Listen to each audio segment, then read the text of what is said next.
Tidak bisa dipungkiri perekonomian dunia dikelilingi ketidakpastian sejak pandemi melanda.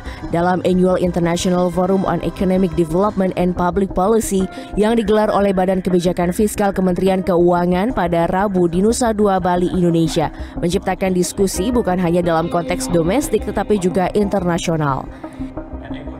Dengan tema Fragmented World, Recalibrating Development Strategies, pemerintah dan stakeholder terkait menggali isu-isu seputar geopolitik, perubahan iklim, perkembangan teknologi, dan pengaruhnya pada geoekonomi dunia.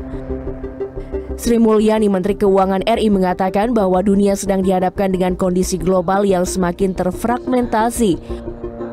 Mulai dari tantangan tekno-nasionalisme, menurunnya kepercayaan dalam hubungan antar negara, hingga friksi antara kepentingan nasional melawan kepentingan global. Namun di tengah kondisi global yang tidak pasti, Indonesia tetap menunjukkan tren ekonomi yang positif. Tidak hanya itu, perang dagang dalam bentuk hambatan perdagangan dan investasi yang dibangun oleh banyak negara juga menciptakan gangguan lebih lanjut dalam rantai pasokan dan mengikis prinsip perdagangan bebas. Our economies continue growing in around 5% in the last 8 quarters. We also continue focusing on what matters most in building the right and stronger foundation for Indonesia to continue our journey to become a higher income country. We use our tool in a relatively responsive but also prudent way.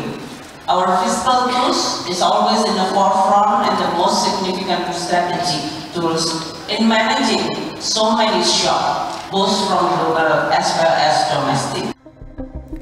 Abdurrahman, Kepala Pusat Kebijakan Ekonomi Makro Kementerian Keuangan, menambahkan dengan posisi non-aliens, Indonesia dapat mengoptimalkan kebijakan yang ditempuh. Salah satunya kebijakan fiskal yang terbukti efektif memainkan peran penting untuk meredam guncangan, menjaga stabilitas nasional, sekaligus mempertahankan pertumbuhan ekonomi yang solid.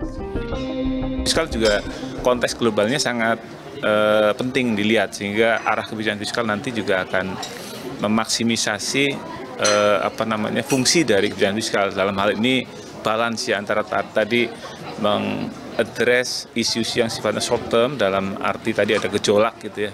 Yang kedua juga tanpa melupakan agenda jangka menengah panjang ya, untuk memperkuat fondasi, kemudian juga mengakselerasi kinerja pertumbuhan ekonomi ke depan untuk tadi keluar dari middle income trap. Saya kira konteksnya itu tetap ya pragmatis. Kementerian Keuangan menyatakan bahwa Indonesia terus melanjutkan perjalanannya untuk menjadi negara berpenghasilan tinggi. Namun hal ini bukanlah hal yang mudah. Maka dari itu intensi tersebut harus terus didukung dengan kebijakan dan institusi yang baik. Lorencia Gata, Fajar Ahmad, Nusa Dua Bali.